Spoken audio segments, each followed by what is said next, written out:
2024 లేదా 25లో డిగ్రీ లేదా బీటెక్ చదివారా? సాఫ్ట్‌వేర్ జాబ్ కోసం ఎదురు చూస్తున్నారా? అయితే కోడ్ జ్ఞాన్ 100 డేస్ కోర్సులో చేరండి. జాబ్ సాధించండి.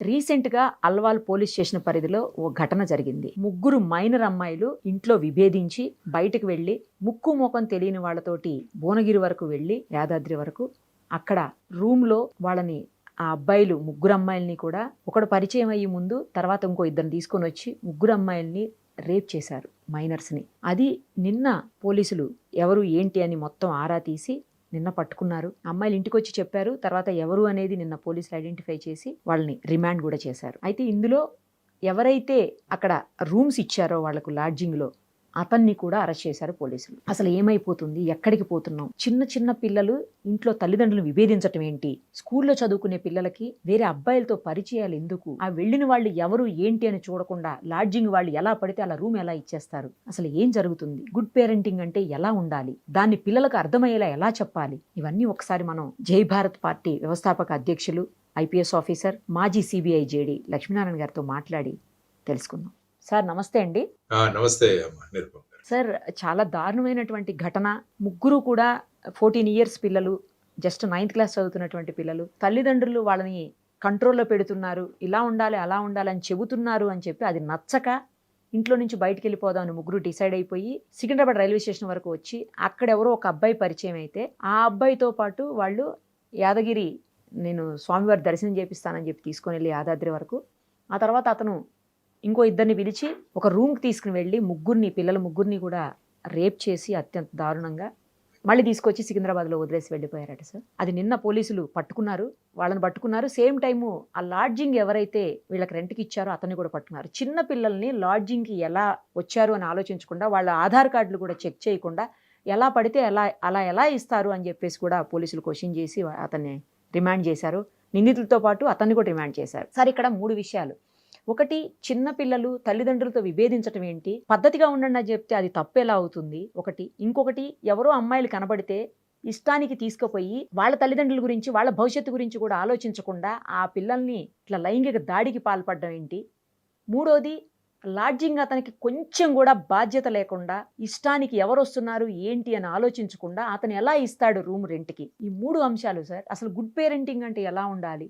ఆ పేరెంటింగ్ని అర్థం చేసుకునేలాగా పిల్లలకి ఎలా చెప్పాలి సార్? ఈ 3 అంశాల మీద దయచేసి మీరు మాట్లాడండి సార్. మీరు చెప్పిన సంఘటన ఏదైతే ఉందో అది చాలా మనసుల్ని కలిచివేసే సంఘటన. ఈ విధంగా పిల్లల మీద ఈ విధంగా అత్యాచారం జరగడం అంటే ఒక సభ్య సమాజం అన్నది తల ఉంచుకోవాల్సిన పరిస్థితిలో ఉంది. కానీ రోజు పేపర్ చూస్తుంటే ఇలాంటి అంశాలు ఎన్ని కనపడుతున్నాయంటే రోజు పేపర్లలో నిజం అంటే సార్. అనేక రాష్ట్రాలలో, ఒక ప్రాంతానికే కాదు అనేక రాష్ట్రాల్లో ఈ విధంగా జరుగుతుంది. ఈ రోజు పేపర్‌లో చూస్తే ఎక్కడో ఢిల్లీలో ఒక ఇన్‌స్టిట్యూట్ ఎవరో ఉండి అందులో హెడ్ ఆఫ్ ది ఇన్‌స్టిట్యూట్ మీద చాలా కంప్లెయింట్స్ వచ్చాయని అతని మీద ఒక కేసు బుక్ చేయడం జరిగింది. అవును సార్. ఇలా చూసుకుంటూ పోతుంటే రోజు ఇక్కడ కూడా మొన్న హైదరాబాద్‌లో ఎవరో ఒక మహిళ తీసుకువెళ్ళి ఇక్కడ కూడా ఏదో చేశారని మొన్న చూసాం. అవును. ఈ అవును విధంగా సార్. అత్యాచారాలు జరగడం. కిస్మత్‌పూర్ ఇవన్నీ దగ్గర కూడా జరిగింది రోజు సార్. అవును. ఒక కిస్మత్‌పూర్ దగ్గర ఈ విధంగా పరిపాటైపోయింది. అంటే ఇది ఎంటైర్ సభ్య సమాజం తల వంచుకోవాల్సిన పరిస్థితి. ఇది కేవలం ఆ ఇంటిలో ఆ పిల్లలది మాత్రమే కాదు గానీ, మొత్తం సమాజం కూడా దీనికి బాధ్యత వహించాలి. ప్రభుత్వాలు బాధ్యత వహించాలి. తరువాతొచ్చేసి తల్లిదండ్రులు బాధ్యత వహించాలి. ఆ తర్వాత బడులు, మనం స్కూల్స్ బాధ్యత వహించాలి. మనం ఏదైతే ధర్మం అంటున్నామో, ఆ ధర్మాన్ని ప్రచారం చేసే దీంట్లో కూడా అందరూ. అందుకనే నేనెప్పుడూ చెప్తుంటాను, ఒక వ్యక్తి యొక్క ప్రవర్తన మీద 3 విషయాలు ఆధారపడతాయి. ఒకటి బడి, ఇంకొకటి గుడి, ఇంకొకటి ఇల్లు. ఈ కరెక్ట్ మూడిటి సార్. ప్రభావం కూడా చాలా ఉంటుంది ఒక వ్యక్తి యొక్క ప్రవర్తన మీద. సో, ఇందులో ముఖ్యంగా మీరు పేరెంటింగ్ గురించి మాట్లాడారు. అంటే అమ్మానాన్నలు సరిదిద్దుతుంటే వాళ్ళతో విభేదించి ఈ పిల్లలు ఇంటి నుంచి బయటకొచ్చేసారు అని మాట్లాడుతున్నారు. యాహ్! ఈ మధ్య ఏమైపోయిందంటే ఇన్ఫర్మేషన్ ఫ్లో అన్నది విపరీతంగా ఉంది. ముఖ్యంగా హ్మ్. Correct information sir. టెక్నాలజీలో తర్వాత సోషల్ మీడియా వచ్చిన తర్వాత యాక్సెస్ టు ఇన్ఫర్మేషన్. ఇంతకుముందు ఎలా ఉండేదంటే ఇన్ఫర్మేషన్ మీరు కావాలంటే టీవీ చూడాలి, లేకుంటే పేపర్ చదవాలి. అంటే ఒకప్పుడు. ఆ తర్వాత యెస్. క్రమక్రమంగా ఛానెల్స్ సంఖ్య పెరిగింది. ఆ తర్వాత ప్రధానంగా వచ్చేసి ఇప్పుడు సోషల్ మీడియా వచ్చేసింది. సోషల్ మీడియా వచ్చిన తర్వాత ఇప్పుడు ప్రతి ఒక్కరి దగ్గర ఫోన్ ఉంది. అది అవసరమా? లేదా? అని కూడా ఆలోచించట్లేదు. ముఖ్యంగా అవును సార్. తల్లిదండ్రులు చూసినా కూడా పిల్లలకు ఫోన్‌లు ఖచ్చితంగా కొని ఇవ్వాల్సిన పరిస్థితులు ఎదుర్కొంటున్నారు. ఎందుకంటే చాలా మంది పిల్లలు నేను పేపర్‌లో చదివాను. ఫోన్ కొని ఇవ్వలేదని ఆత్మహత్యలు చేసుకున్న వాళ్ళున్నారు. చేసుకున్నారు సార్. సో, కరెక్ట్ ఈ అది. అవును. విధమైన పరిస్థితులు కూడా మన మనం పిల్లలకి పేపర్‌లో చూస్తున్నాం. చూడనివ్వలేదని కాబట్టి గూడా, ఫోను చూడనివ్వలేదని గూడా ఆ! చేసుకున్నారు సార్. దాన్ని గూడా చేసుకున్నాం. కాబట్టి ఫోన్ అన్నది ఒక ఎసెన్షియల్ ఐటెమ్‌గా మారిపోయింది. మరి ఈ హ్మ్. ఫోన్‌లో దానికి ఏది రిస్ట్రిక్షన్ ఉండదు. ఫోన్‌లో మనం ఏది అడిగితే అది ఇస్తుంది. ఇంటర్నెట్ యొక్క ప్రధానమైన భూమిక ఏంటంటే, మీరు గార్బేజ్ ఇన్ అంటే గార్బేజ్ ఔట్. మీరు చెత్త ప్రశ్న ఇస్తే అది చెత్త చూపిస్తుంది. మీకు హ్మ్. మంచి ప్రశ్న అడిగితే మంచి ఇన్ఫర్మేషన్ ఇస్తుంది. సో, మనం ఈ కరెక్ట్ సార్. ఫోన్‌ని ఏ విధంగా ఉపయోగించుకుంటున్నాం అన్నది కూడా ప్రధానమైనది. సో, దీని మీద నియంత్రణ ఎవరు పెట్టాలి అన్నది కూడా ఒక ప్రధానమైన ప్రశ్నగా మారింది. తర్వాత ఏమైంది? ఈ మధ్య కాలంలో కోవిడ్ కాలంలో స్కూల్స్ అన్నీ మూతపడ్డాయి. దానివల్ల ఒక 2 సంవత్సరాలు మొత్తం విద్యా బోధన అంతా కూడా ఆన్‌లైన్‌లోనే నడిచింది. ఆన్‌లైన్‌లోనే సో, అయిందన్నారు సార్. దానివల్ల అవును. ఇంకా ఈ ఆన్‌లైన్ ప్రభావం పెరిగింది. తర్వాత పిల్లలందరి దగ్గర కూడా ఫోన్‌లొచ్చాయి. కాబట్టి వాళ్ళు ఈ ఆన్‌లైన్‌లో వాచ్ చేయడం అన్నదానికి అలవాటు పడ్డారు. హ్మ్. అంటే ఈ ఆన్‌లైన్‌లో మీకు ఏం కావాలంటే అది దొరుకుతుంది. మీరు ఏమి ప్రశ్నిస్తే అది దొరుకుతుంది. ఏం కావాలంటే అది చూడొచ్చు. ఈవెన్ కొంతమంది దీన్ని చూసి బాంబులు తయారు చేసేవాళ్ళున్నారు. తర్వాత నిజం సార్. రకరకాల అవును. కెమికల్స్ తయారు చేసేవాళ్ళున్నారు. ఇలా రకరకాలుగా హత్యలు క్రైమ్ చేసేవాళ్ళు గూడా అనేది ఉన్నారు గదా సార్!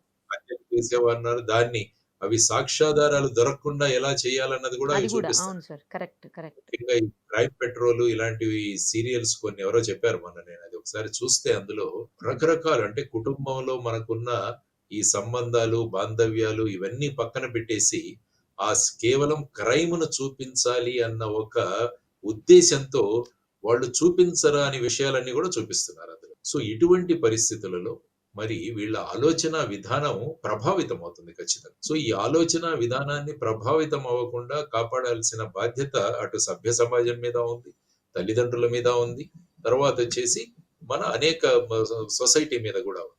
సో, వారు వారి భూమికలను పోషిస్తున్నారా లేదా అన్నది ఒకసారి మనం పరిశీలిస్తే పేరెంటింగ్ అన్నది ఎక్కడా కూడా ఒక స్కూల్ గాని, కాలేజీ గాని లేదు. ప్రతి ఒక్కరు కూడా వాళ్ళ వాళ్ళ చిన్నతనంలో, వాళ్ళ పేరెంటింగ్‌లో వాళ్ళ తల్లిదండ్రులు వాళ్ళని ఏ విధంగా ట్రీట్ చేశారు. మనం ఏ విధంగా ఆ టైంలో మా తల్లిదండ్రులు ఈ విధంగా ప్రవర్తించుంటే బాగుండేదన్న ఉద్దేశ్యంతో పేరెంటింగ్ అన్న స్టైల్స్ మారిపోతుంది. అంటే సార్. ఒక పర్టిక్యులర్ పేరెంటింగ్ స్టైల్ అని ఎక్కడా లేదు. వాళ్ళ వాళ్ళ హ్మ్. అనుభవాలతో ఈ పేరెంటింగ్ వ్యవస్థ అన్నది ఉంటోందన్నమాట.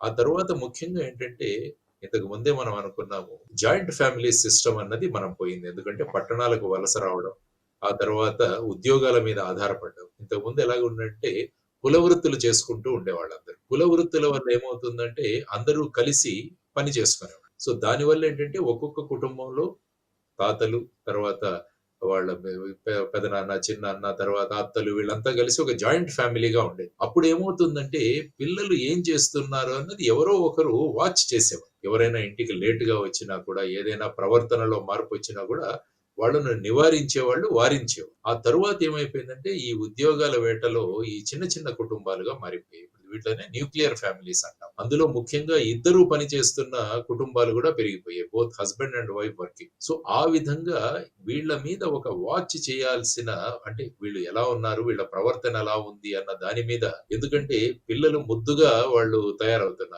పిల్లలు సార్. ముద్దుగా తయారవుతుండడం వల్ల వాళ్ళు ఎవరి పిల్లలు వాళ్ళకి ముద్దు ఖచ్చితంగా. సో, అంతే గదా సార్. వాళ్ళతో వాళ్ళు ఏది చేసినా కూడా చెల్లుతుంది అన్న ఒక ధోరణి పెరిగిపోయింది. సో, దాని తర్వాత ఏంటంటే ఇద్దరు పేరెంట్స్ పని చేసేవాళ్ళు వాళ్ళేం చేస్తున్నారంటే ఈ గిల్ట్ గిఫ్టింగ్ అన్న ఒక కాన్సెప్ట్. అంటే హ్మ్. మనము పిల్లలతో సరియైన సమయం గడపలేకపోతున్నాం కాబట్టి, వాళ్ళకు అవసరం లేని విషయాలు గూడా గిఫ్ట్‌లుగా ఇవ్వడం మొదలుపెట్టారు. మొన్న ఒక స్కూల్‌లోకి వెళితే ఒక 4వ తరగతి, 5వ తరగతి పిల్లల దగ్గర ఐఫోన్ 12, ఐఫోన్ నెక్స్ట్ వెర్షన్ కనపడ్డాయి. అంటే వాటిలో అవసరం లేదు గానీ, ఇద్దరూ పని చేస్తున్నారు కాబట్టి ఇది ఇవ్వాలి అన్న ఉద్దేశ్యంతో వాళ్ళు ఆ విధంగా మన పేరెంటింగ్‌ని కాంపెన్సేట్ చేసుకుందాము అని చెప్పేసి ఆ దృష్టిలో వాళ్ళు వెళుతున్నారు. సో, ఇటువంటి పరిస్థితులలో మరి మళ్ళా ఈ పేరెంటింగ్ అన్న దాని మీద సీరియస్‌గా ఆలోచించాల్సిన విషయం. హ్మ్. ఎందుకంటే పిల్లలు పుట్టిన తర్వాత వాళ్ళను సక్రమమైన పౌరులుగా మార్చాల్సిన బాధ్యత తల్లిదండ్రుల మీద ఉంది. ఖచ్చితంగా సార్. అంటే రేపు పిల్లలన్నవాళ్ళు రేపే భారతదేశం యొక్క పౌరులుగా మారుతారు. హ్మ్. ఎందుకంటే పిల్లల ప్రవర్తన అన్నది వాళ్ళ తల్లిదండ్రుల ప్రవర్తనకు ఒక రిఫ్లెక్షన్. ఎగ్జాక్ట్‌లీ. సాధారణంగా పిల్లలు సక్రమంగా బిహేవ్ చేయట్లేదంటే అది ఆ పిల్లల తప్పు కాదది. అది వాళ్ళ తల్లిదండ్రుల మీద వాళ్ళ ప్రభావం వల్ల వీళ్ళు ఈ విధంగా తయారవ్వారు అని చెప్పారు. అందుకనే చాణక్యుల వారంటారు, పిల్లలను పుట్టిన దగ్గర నుంచి 5 సంవత్సరాల వరకు, 6 సంవత్సరాల వరకు వాళ్ళను ప్రేమతో పెంచండి. హ్మ్. 6 సంవత్సరాల నుంచి 16 సంవత్సరాల వరకు వాళ్లకు క్రమశిక్షణ నేర్పించండి. 16, 17 సంవత్సరాల తర్వాత వాళ్ళతో మీరు స్నేహితులుగా మెలగండి అని చెబుతారు. ఓకే. అంటే ఇది ప్రధానంగా పేరెంటింగ్‌లో ఉన్న ప్రధానమైన అంశం. ఎందుకంటే డిసిప్లిన్ అన్నది, క్రమశిక్షణ అన్నది లేకుంటే వాళ్ళు ఏ విధంగా ప్రవర్తిస్తారన్నది మనం చెప్పలేం. అందువల్ల క్రమశిక్షణతో పిల్లల్ని పెంచడం అన్నది కూడా చాలా ప్రధానమైన అంశం. ఆ తరువాత ఇంతకుముందు స్కూల్స్, కాలేజెస్‌లో కూడా అనేక విషయాలు మనకు చెప్పేవాళ్ళు. మన ప్రవర్తన ఎలా ఉండాలి? మన ఆలోచనలు ఏ విధంగా ఉండాలి? మనం ఎలా మాట్లాడాలి? మన ప్రవర్తన ఎలా ఉండాలి? పెద్దలతో మనం ఎలా గౌరవపూర్వకంగా ప్రవర్తించాలి? ఇవన్నీ కూడా వచ్చాయి. కానీ క్రమక్రమంగా విద్య అన్నది కేవలం మార్కులు సంపాదించడానికే అన్న ఒక కాన్సెప్ట్ వచ్చింది. మార్కులు ఎన్నొస్తున్నాయి వ్యక్తికి అన్నదే ఒక ప్రాతిపదికగా మనం ర్యాంకులు, గ్రేడ్‌లు నిర్వహిస్తున్నాం. వాళ్ళకిస్తున్నాం. ఆ మనిషి ఎలా ఉన్నాడు, ప్రవర్తన ఎలా ఉన్నదానికి పెద్దగా ప్రాధాన్యత ఉండట్లేదు. ఇంతకుముందు స్కూల్స్‌లో ఎలాగుండేదంటే లాంగ్వేజెస్ అన్నవి చాలా ప్రధానమైన పాత్ర వేసేది. మన భాష. హ్మ్. తెలుగు, హిందీ, ఇంగ్లీషు 3 నేర్పించేవాళ్ళు. అందులో మీరు అప్పుడు పాఠాలు గమనిస్తే మిత్రలాభము, మిత్రభేదము, పంచతంత్రంలో కథలు మనకు తెలుగులో పాఠాలుగా ఉండేవి. అంటే రేపు జీవితాన్ని ఎలా ఎదుర్కోవాలి అన్నది ఈ పాఠాల రూపంలో మనకు బోధించేవాడు. హిందీ తీసుకున్నా కూడా పెద్ద పెద్ద గొప్ప వ్యక్తుల యొక్క చరిత్రలు, వారి యొక్క ఆత్మ చరిత్రల్లో పాఠాలుగా మనకుండేవి. అవన్నీ కూడా ఏంటంటే అది ఒక భాషను నేర్పించడం కాదు, ప్రవర్తనను నేర్పించడము, సంస్కృతిని నేర్పించడము, సంస్కారం నేర్పించడం అన్నది ప్రధానంగా భాషల యొక్క ప్రధానమైన పాత్ర. కానీ ఇప్పుడు చూడండి లాంగ్వేజెస్‌కి అసలు ఇంపార్టెన్సే లేదు మనకు. ఎప్పుడు చూసినా కూడా గ్రూప్స్, సైన్స్‌లు, తర్వాత హ్మ్. వచ్చేసి ఐఐటీలు ఇవన్నీ వచ్చిన తర్వాత అవును సార్. ఏమైపోయిందంటే భాషలకు తర్వాత మన సబ్జెక్ట్స్ ఏవైతే లాంగ్వేజెస్‌కి ప్రాధాన్యత పోయి కేవలం మార్కులు ఇవి. తర్వాతొచ్చేసి ముఖ్యంగా ఆటల నుంచి పిల్లల్ని దూరం చేసేస్తున్నాం మనం దూరం ఈ మధ్య చేసేస్తున్నాం. కాలంలో. ఆడుకునే ఆటలు ప్లే కూడా గ్రౌండ్స్ చాలా ఎక్కడున్నాయి సార్ అసలు స్కూల్స్‌లో లేనే లేవు. ఆటలు ఇంటి లేవు. దగ్గరికొచ్చిన ఇవన్నీ తర్వాత కూడా ట్యూషన్‌లనో లేకపోతే చదువనో ఏదో ఒకటి. మైదానాలు లేని స్కూల్స్ చాలా ఉన్నాయి యాక్చువల్లీ. దానివల్ల ఏమైపోతుందంటే గెలుపు ఓటములు అన్నవి పిల్లలకు తెలియట్లేదు. దానివల్ల కొద్దిగా ఎక్కడైనా పరీక్షల్లో మార్కులు తక్కువగానే వాళ్ళు విపరీతమైన స్ట్రెస్‌కు డిప్రెషన్. లోనైపోయి వాళ్ళ అవును సార్. జీవితాలను తీసుకునే ఆత్మహత్యల దగ్గరకు కూడా వెళుతున్నారు. సో, అవును దీన్ని సార్. కూడా ఆలోచించాల్సిన అంశం. పెద్దలెప్పుడు గూడా, తల్లిదండ్రులెప్పుడు గూడా పిల్లలు ఆటలాడితే వాళ్ళ సమయం వేస్ట్ అవుతుంది, వాడి టైం వేస్ట్ అని ఆలోచించకుండా, అతను గెలుపు ఓటములన్న జీవితాల్ని యెస్. నేర్చుకుంటున్నాడని చెప్పి. ఇంతకుముందు ఇంట్లో పరమపద సోపానపటం ఆడేవాళ్ళం. Snakes and ladders. ఆ! ఆ snakes and snakes and ladders. Ladders అవును. ఎందుకు ఆడేవాళ్ళం అంటే, జీవితంలో ఒక్కొక్కసారి నిచ్చెన దొరుకుతుంది. ఒక్కొక్కసారి మనం పాము చేతిలో పడతాం. పాము చేతిలో పడితే మనం మళ్ళా కిందికి రావాల్సిందే అని 99వ గడిలో ఒక పెద్ద పాము ఉంటది. సో, దాన్ని దాటాలి అంటే మనం సరిగ్గా పాచికలు వేస్తేనే వెళ్ళగలం. అంటే ఈ సార్. ఆటలన్నవి జీవితాన్ని నేర్పిస్తాయి. చెస్ కావచ్చు, లేకుంటే మీ సాంఘిక గేమ్స్ అంటే టీమ్ గేమ్స్ అంటాం మనం. అవన్నీ సార్. కూడా వాలీబాల్ కావచ్చు, ఖోఖో హ్మ్. కావచ్చు, ఇవన్నీ కూడా ఏంటంటే మనం ఒక బృందంగా ఆడతాం. ఒక టీమ్‌గా ఆడతాం కాబట్టి మన విజయంలో మనం ఒకటే కాదు, అందరూ కలిస్తేనే మనం జీవితంలో విజయం యాహ్! సాధించగలదన్న ఒక పాఠం కూడా ఈ సాంఘిక ఆటలు అన్నవి మనకు నేర్పిస్తాయి. సో, ఇవన్నీ కూడా ఏంటంటే ఒక పద్ధతి ప్రకారం డిజైన్ చేసిన అంశాలు కానీ, ప్రస్తుతం ఉన్న ఈ ర్యాట్ రేస్‌లో త్వరగా ర్యాంకులు రావాలి, మార్కులు రావాలి, ఉద్యోగాలు సంపాదించాల్సిన మార్గంలో మనం బేసిక్ ఫౌండేషన్ ఏదైతే ఉందో, ఆ ఫౌండేషన్‌కో ఎక్కడో దెబ్బ తగులుతుంది. ఫౌండేషన్ సరిగా లేకుంటే దాని మీద మీరు ఎన్ని అంతస్తులు కట్టినా గూడా ఆ భవనం కూలిపోతుందన్నది మనం అవును చూసుకోవాలి. సార్. ఉపయోగం సో, ఈ ఉండదు. అవును సార్. ఫౌండేషన్ అన్నది చాలా ఇంపార్టెంట్. ప్రైమరీ ఎడ్యుకేషన్ అన్నది చాలా ముఖ్యం. ఈ మధ్య ఇంగ్లీష్ మీడియం అని చెప్పేసి ఇంకొక ప్రధానమైన దీంట్లో మనం ఇరుక్కున్నాం ఒక ట్రాప్‌లో. ఇంగ్లీష్ మీడియం ఏమవుతుందంటే పిల్లలు కేవలం బట్టి పట్టే విధంగానే తయారవుతున్నారు. ఇంగ్లీష్ మీడియంలో ఆ ఇంగ్లీషు ఇవి జానీ జానీ యస్ పప్పా అంటాడు. అందులో ఏం నేర్పించేది నువ్వు అబద్ధం చెప్పాలని నేర్పిస్తుంది. ఈటింగ్ షుగర్ నో పప్పా అంటాడు. ఓపెన్ యువర్ మౌత్ అంటే అహాహా అంటాడు. అంటే పిల్లవాడికి ఏం నేర్పిస్తున్నావు? నువ్వు చక్కెర తింటున్నావు గానీ, నువ్వు తినట్లేదని మీ నాన్నకి చెప్పన్నది ఆ పాఠంలో వచ్చేది నేను. అది ఒక పాపులర్ రైమ్ అది. Rhyme so, sir. అలా అవును. చూసుకుంటూ వెళ్తుంటే తెలుగులో చక్కని పద్యాలు మనకు నేర్పించేవాళ్ళు చిన్నతనంలో. ఒకరికొకరు ఎలా సహాయం చేసుకోవాలి ఈ కథలు అన్నది. దాని తర్వాత ఏమవుతుందంటే ఇంగ్లీష్ మీడియం ద్వారా కేవలం బట్టి పట్టే విధానము మనం అవలంబించుకున్నాం. ఆలోచన తక్కువ, బట్టి పట్టి వాటిని ఎలాగైనా పేపర్‌లో రాసేయాలి, ఎగ్జామ్ హాల్‌లో రాసేయాలని ఆలోచన విధానం గూడా మారిపోతుంది. తరువాతొచ్చేసి ఈ హార్మోనియల్ చేంజెస్ అన్నవి గూడా ఈ యాహ్! మధ్య సార్. అవును. తినే తిండి వల్ల, తర్వాత చూసే విషయాల వల్ల కూడా హార్మోనియల్ చేంజెస్ అనేవి చాలా త్వరగా వస్తున్నాయి పిల్లల్లో ఈ మధ్య. Correct sir. అవును. సో, ఈ విధమైన ప్రభావం కూడా వాళ్ళ మీద చూపిస్తుండడం వల్ల ఇటువంటి సంఘటనలు కూడా జరిగే అవకాశం. సో, వీటన్నిటిని పరిగణలోకి తీసుకొని మనం ఆలోచించాల్సిన అంశం ఉంది అని నేను అనుకుంటాను. మీరేదో ఇక్కడ అడుగుతున్నారు. ఇంకొక కీలకమైన అంశం ఉంది సార్. అతను ఎవరైతే లాడ్జ్ ఓనర్ ఉన్నాడో, అతను కనీసం చెక్ చేయకుండా ఆళ్ళ ఏజ్‌లో లేకపోతే ఆధార్ కార్డ్‌లో చెక్ చేయకుండా రూమ్స్ ఎలా ఇచ్చేస్తాడు సార్? చిన్న పిల్లలు అక్కడ కనబడుతున్నారు కళ్ళెదురుగుండా. వాళ్ళని చెక్ చేయకుండా కనీసం ఇన్ఫర్మేషన్ దగ్గరలో ఉన్నటువంటి పోలీసులకన్నా ఇవ్వకుండా అతను అలా చేయటం ఎంతవరకు కరెక్ట్ సార్? అంటే సంపాదన ఒక్కటే ఇంపార్టెంటా? అంతే గదా! ఇప్పుడు సమాజంలో చూసినా గూడా మీరు ఒక వ్యక్తి యొక్క వాల్యూని అతని దగ్గరున్న డబ్బులతో మీరు కొలుస్తున్నారు. సమాజం అంతా కూడా ఎవరి దగ్గర డబ్బులు ఎక్కువగా ఉందంటే వాళ్ళు సమాజంలో గొప్పవాళ్ళు. ఇది మనం ప్రస్తుతం సమాజంలో ఉన్న నార్మ్. దానివల్ల ఈ లాడ్జ్ పెట్టిన వాళ్ళు గూడా అంటే ఒక వ్యక్తి ఈ సమాజం పట్ల నాకు బాధ్యత ఉంది అన్న విధంగా ఆలోచిస్తే ఇటువంటి సంఘటనలు జరగవు.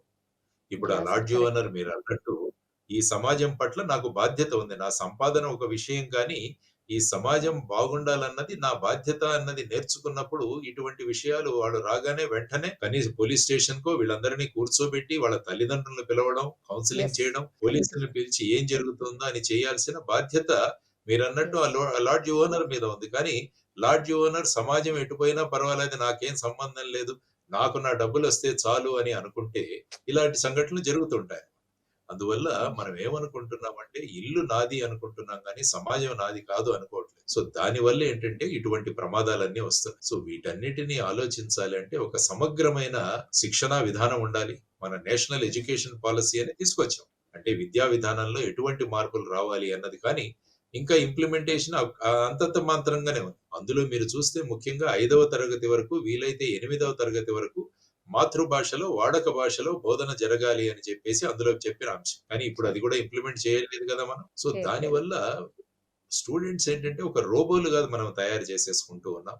దానికి తోడు ఇప్పుడు కొత్తగా ఆర్టిఫిషియల్ ఇంటెలిజెన్స్ అన్నది వచ్చింది. అంటే ఏఐ మనిషిని ఒకటి. పక్కన అవును పెట్టి సార్. మెషిన్‌లు ముందు కాలంలో అన్నీ నడపబోతున్నాయి. ఆర్టిఫిషియల్ హ్మ్. ఇంటెలిజెన్స్ డెఫినిట్‌గా మంచిదే. కానీ ఏదైనా టెక్నాలజీ దేనికి ఉపయోగిస్తున్నాం అన్న దాని మీద ఆధారపడి ఉంటుంది. ఆ ఎగ్జాక్ట్‌లీ. టెక్నాలజీ మంచి కోసం వాడుతున్నామా? చెడు కోసం మాట్లాడుతున్నామా? అన్నది దాన్ని బట్టి టెక్నాలజీ అన్నది ఉంటుంది. అందుకనే కరెక్ట్. రవీంద్రనాథ్ ఠాగూర్ గారు ఏమన్నారంటే ఆయన ఒక చక్కని విషయం చెప్పారాయన. By the time a child becomes 16 the cast is mould అంటాడు. అంటే 16 సంవత్సరాలు వచ్చేసరికి ఆ ఏదైతే ఉంటుందో ఆ అంశం తయారైపోయి ఉంటుంది. దాన్ని పెద్దగా మార్చలేం. కాబట్టి ఈ ఓకే. 16 సంవత్సరాలు అందుకని 16 ఇయర్స్ అన్నది చాలా ఇంపార్టెంట్ లైఫ్‌లో. ఆ స్వీట్ 16 ఏదో అంటుంటారు గానీ, ఈ అవును సార్. 16 అవును. దాని వెనకాల ఉన్న ప్రధానమైనదది. ఈ 16 సంవత్సరాలలో ఏ విధమైన వ్యక్తిని మనం తయారు చేయగలిగితే, ఆ తరువాత ఆ వ్యక్తి ఆ విధంగా మారతాడు. So, okay. ఈ 16 సంవత్సరాలన్నవి చాలా క్రూషియల్ ఇయర్స్. దానివల్ల అటు హుహు. తల్లిదండ్రులు, ఇటు ఉపాధ్యాయులు, ఇటు సమాజం ఇవన్నీ కూడా ఈ వ్యక్తి యొక్క ఆలోచనా విధానంలో మార్పు రావాలి. ఈవెన్ మనం ఓకే. ధార్మిక స్థలాలకు వెళతాం. మన మతాలను బట్టి మనం ధార్మిక స్థలాలను వెళ్తాం. కాబట్టి గుళ్ళు కావచ్చు, మసీదులు కావచ్చు, చర్చిలు కావచ్చు ఇవన్నీ కూడా పాజిటివ్ థింకింగు తర్వాత సమాజం పట్ల ఈ విషయాలను వాళ్ళకి తెలియజేయాలి. జస్ట్ గుడికి వెళ్లి మనం దర్శనం చేసుకొని రావడం కాదు. ఆ తరువాత ఆ విషయాలు చదవాలి. ఆ విషయాలు మనకు ఏం నేర్పిస్తున్నాయని తల్లిదండ్రులు బోధన చేయాలి. ఇంతకుముందు తాతలు, ముత్తాతలు లేకుంటే అమ్మమ్మలు, నానమ్మలు ఇంట్లో ఉండేవాళ్ళు. వాళ్ళు అనేక విషయాలు పిల్లలకి చెప్పేవాళ్ళు. ఈ విధంగా మసలుకోవాలి, ఈ విధంగా చేయాలి, వారిస్తూ ఉండేవాళ్ళు. తరువాత పురాణాల్లో ఉన్న అంశాలు గూడా మనకు చెప్పేవాళ్ళు. అవన్నీ కూడా మనకు పాఠ్యాంశాలుగా గూడా ఉండేవి. సో, ఆ విధమైన భావనల నుంచి మనమంతా బయటికొచ్చేసి ఈ సెక్యులర్ ఎడ్యుకేషన్ అన్న ఒక కాన్సెప్ట్ తీసుకొచ్చేసి, తెలియాల్సిన విషయాలన్నవి మనకు పాఠ్య గ్రంథాల్లో పెట్టకుండా, కేవలం అది ఒక మతంగానే చూడడం అన్నది ప్రధానంగా జరుగుతున్న అంశం. యాక్చువల్‌గా మీరు భగవద్గీతను చూడండి ఫర్ ఎగ్జాంపుల్. భగవద్గీత చాలా మంది మత గ్రంథం అంటుంటారు. ఒక్కసారి భగవద్గీత డీటెయిల్డ్‌గా మీరు చదివితే, దానికి మించిన పర్సనాలిటీ డెవలప్‌మెంట్ పుస్తకం ఈ ప్రపంచంలో ఇంకోటి లేదు. అనేక ఎగ్జాక్ట్‌లీ. విషయాలను తెలియజేస్తుంది. సో, ఈ విధంగా మనం ఉన్న విషయాలను మన దగ్గర ఉన్న ఆస్తులు ఏవైతే ఉన్నాయో వాటన్నిటిని కూడా సరిగ్గా వినియోగించుకోకుండా, ఈ కొత్త కొత్త విధానాల ద్వారా ఏమవుతుందంటే ఇటువంటి సంఘటనలు జరుగుతాయి. ఆ తరువాత ఇటువంటి తప్పు చేసిన వాళ్ళని వెంటనే శిక్షలు పడితే, దాని కరెక్ట్ సార్. ప్రభావం కూడా సమాజం మీద ఉంటుంది.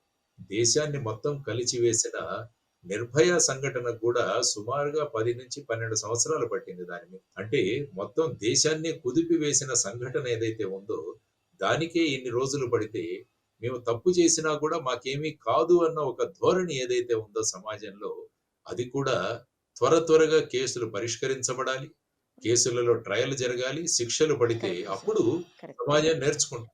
ఇప్పుడు మీరేవో ఫోటోలు చూపిస్తున్నారు. అవి చూడండి ఆ పిల్లల యొక్క హెయిర్ స్టైల్ ఏంటి? ఆ! వాళ్ళున్న విధానం ఏంటి? అదే ఇవన్నీ కదా! కూడా కొత్తగా చూస్తుంటాను. విచిత్రమైన హెయిర్ స్టైల్స్ వచ్చాయి ఈ మధ్య సమాజంలో మీరు హ్మ్. చూస్తే. నేను కాలేజెస్‌కి వీటికి వెళ్తుంటాను గదా!